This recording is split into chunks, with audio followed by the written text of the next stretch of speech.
Husband നമ്മെ care ചെയ്യുമ്പോൾ, നമ്മെ സംരക്ഷിക്കുമ്പോൾ, നമ്മെ പോറ്റി വളർത്തുമ്പോൾ അയാൾക്ക് തിരിച്ചു കൊടുക്കേണ്ടത് എന്താണ്? അനുസരണമാണ്.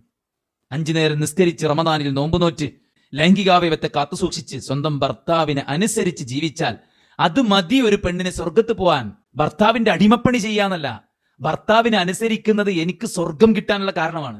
ഭർത്താവിന്റെ അടിമപ്പണിയല്ലത്, അള്ളാഹുവിന്റെ അടിമപ്പണിയാണത്. തന്നെ എല്ലാ നിലക്കും സംരക്ഷിക്കുന്ന തന്റെ ഭർത്താവിനെ അനുസരിക്കുന്നതിൽ എന്താ തെറ്റുള്ളത്? ഒരു ഭാര്യ അല്ലെങ്കിൽ ഒരു പെൺകുട്ടി, അവൾ പിതാവിന്റെ അണ്ടറിലായിരുന്നു 10-18 കൊല്ലം, 10-21 കൊല്ലം. ആ കാലത്ത് പിതാവ് തിരുത്തിയിട്ടില്ലേ? ഉണ്ട്. പിതാവ് കൽപ്പിച്ചിട്ടില്ലേ? ഉണ്ട്. പിതാവ് പലതും ചോദിച്ച് തന്നിട്ടുണ്ട്, പലതും ചോദിച്ച് തന്നിട്ടില്ല. ആർക്കെങ്കിലും വിയോജിപ്പുണ്ടോ? ഇല്ല. എന്തേ? ബാപ്പന്റെ സിറ്റുവേഷൻ അങ്ങനെയാണ്, ബാപ്പയാണ് അല്ലെ. ആ ബാപ്പ കൈപിടിച്ച് ഏൽപ്പിച്ചത് ഇയാളെ കയ്യിലാണ്. ഇയാളാണ് പിന്നീട് അവിടെ നിന്ന് ഇങ്ങോട്ടുള്ള മുഴുവൻ ഉത്തരവാദിത്വം ചെയ്യുന്നത്. അപ്പോൾ അയാളെ നമ്മൾ അനുസരിക്കണമെന്ന് പറയുന്നതിൽ എന്ത് കുഴപ്പമുള്ളത്?